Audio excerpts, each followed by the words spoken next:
Hey, you folks. I'm Alan. If you know me, welcome back. If you don't, settle in. I'll probably be doing two videos today because Andy and I are headed up to Bukidnon for a. I probably murdered. I probably just murdered that pronunciation. But there's Filipinos do birthdays like they really don't screw around. So we're heading up and doing that for the weekend. So I figured I'd crank these out now. Today is Saturday, April 2026, 10:59 in the AM, Davao, Philippines. So, working for startups and scale-ups. First differences. All right.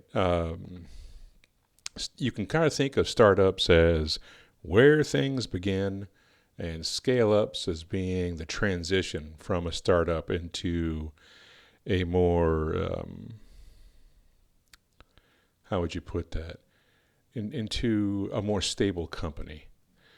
All right. So, key differences there is that startups and scale ups both have a lot of chaos. But with startups, you wind up wearing a lot of hats. There's a lot of role fluidity. Um, if you are someone who really prefers stability, like clearly defined roles, a lot of structure, if you're someone who's conflict avoidant, um, and someone who really prefers to have a good, like a good, clear understanding of a long-term plan and even mid-term plans, brothers, sisters, and NBs, startups are not for you. Like that, a startup is it's an avalanche. It's a catastrophe in motion, and you just need to be extraordinarily flexible and adaptable and quick on your feet for a startup. Scale ups, there's still a lot of chaos, but most of that chaos is because I would argue it's less external and it's more internal. There's all these changes that are happening as it evolves from a startup into something that is a more formal business, and so there can be a lot of internal conflict as the culture adapts, because there are going to be people who liked things the way they were, who really enjoyed the startup culture and the fluidity and the scramble of the startup, and there is a rigidity that happens as a startup kind of grows and cools into a scale up and becomes something more stable, becomes an actual business. So those are key differences to bear in mind. When I worked at Zwift, it considered itself a scale up. It had been in business for, I don't know, eight some odd years, and it had kind of bounced around through the spectrum of startup to scale up, and it was in like a Series C while I worked there. But it had its setbacks, and that kept it from becoming like an actual. It kept it from stabilizing formally into a business where that was like regularly in the black and making a profit. Um, the business I'm working at now at Symbols is definitely a startup. I find myself. I mean, I'm a QA goon. I write code and I break things. I guess technically I'm a senior QA goon now, but I am frequently in conversations where I feel like I'm punching well above my weight class. Like I'm in strategy meetings that I could never have seen myself in a more corporate business. So that can be exciting, but I mean the air gets a little thinner when you're up that high, when you realize you're talking about strategy that affects the entire company and everybody working there. and trying to drum up ideas and figure out how to move forward as a company, not just in your role within that company. So why startups? Uh, there are going to be people who don't like that I say this, and I suppose that's all right. This is my opinion. Startups, you need to be in a little bit of a position of privilege, I think, to be in a startup. Like, you need to have a buffer, a safety net of some kind that allows you to be in a startup. For me, like I did a bunch of work while I was contracting at Nike, and I did a bunch of good work while I was at Zwift. And I am someone who has lived lean for my entire life, definitely my adult life. So I put money away. Like every single chance I get, I just put money away in case of a rainy day. And because I've done that, it affords me the privilege of being able to work at a startup, and it helps mitigate my anxiety about to help me just adjust and deal with the tumultuousness of working at a startup. So if you're someone where it's just money is super lean and you think I'm just going to jump into a startup like instant billionaire, like that's not going to work out that way. I promise. So why that would lead naturally to the question of, well, why startups?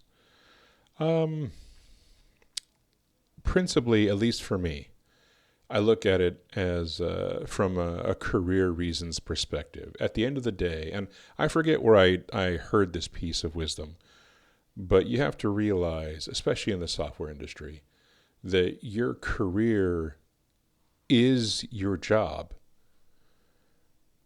regardless of whether or not you're employed. Your career is your first job. It is your priority zero job. And there are people who will try to move you off of that notion. There are people who have certainly tried to move me off of that notion. And I have yet to see or hear any any compelling evidence to change my mind on the matter. And managers may not like that, and supervisors may not like that, but it doesn't mean it's not true. Your career is your first job. So startups help with careers principally in networking, and understand that networking is a slow level up. You don't just meet someone, shake hands, and then they're going to refer you to whatever. That they aren't. Networking is a slow grow, but it is a worthwhile up level. Startups provide that opportunity. Speaking of up level, because of its fluidity, um, you wind up upskilling in some neat ways at startups. You really do. Greenfield projects, and by greenfield, if you don't know what greenfield means, it means new, basically. Like the ground hasn't been broken, just greenfield. Greenfield projects result in some really neat learning opportunities. And man, that helps. Like you can do tutorials. You can get like I have gotten wrapped around the axle with being in tutorial hell. That has 100% happened to me. Like I feel like I don't know anything unless I've taken like 7 different tutorials on the fundamentals of it. Because it always seems like there's something I don't know.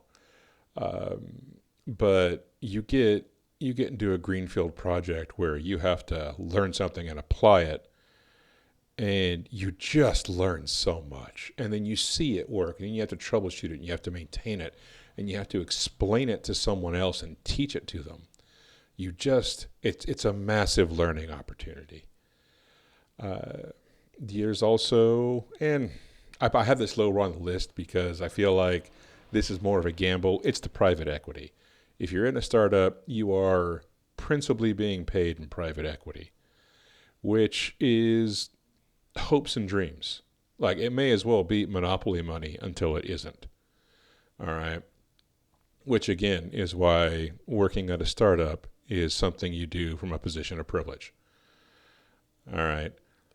Um, Private equity is nice, but it's also, it has a valuation that is internal to the company, but that's like saying that you're a black belt in some bullshido dojo in the middle of Timbuktu. Outside of that dojo or that bullshido gym, your belt doesn't mean a damn thing. All right, that's private equity. Like, it doesn't mean anything until it does. In the If you find yourself in a scenario where there is a liquidation event, then suddenly that private equity is everything. Or, well, yeah, buyout is a liquidation event. And then lastly, and this is just some ruthless practicality, it helps being in a startup. It helps with your resume. It helps to mitigate the career gaps that might otherwise be on your resume. Being an IC, being an individual contributor for an open source project, open source software, it's all well and good, but there's less. It's less meaningful on a resume. And boy, right now, it seems like that there's so much competition for jobs because the hiring freeze, just this massive hiring freeze, especially in the software industry. Like any little thing, any little mistake on that resume, any little thing that might put a recruiter off, it will. So if you're looking for a way to like fill in those gaps, a startup might be a place. And yeah, that's about it. Those are my thoughts on startups and scale ups. Scale ups can definitely, you get more structure in some ways, but they're still, I don't know, man. They still waffle on the threshold of ambivalence. Uh, Again, depending on leadership, you know. For me, with my time at Zwift, it seemed to waffle a lot between: are we a startup? We trying to be a business? We trying to be a full corporate entity? And it was just, there was a lot of tumult, a lot of chaos culture wise in that transition. Anywho, that's my thoughts on working for startups and scale ups. As always, take care, be good to yourselves, and stay safe out there, folks. Chat with you next time.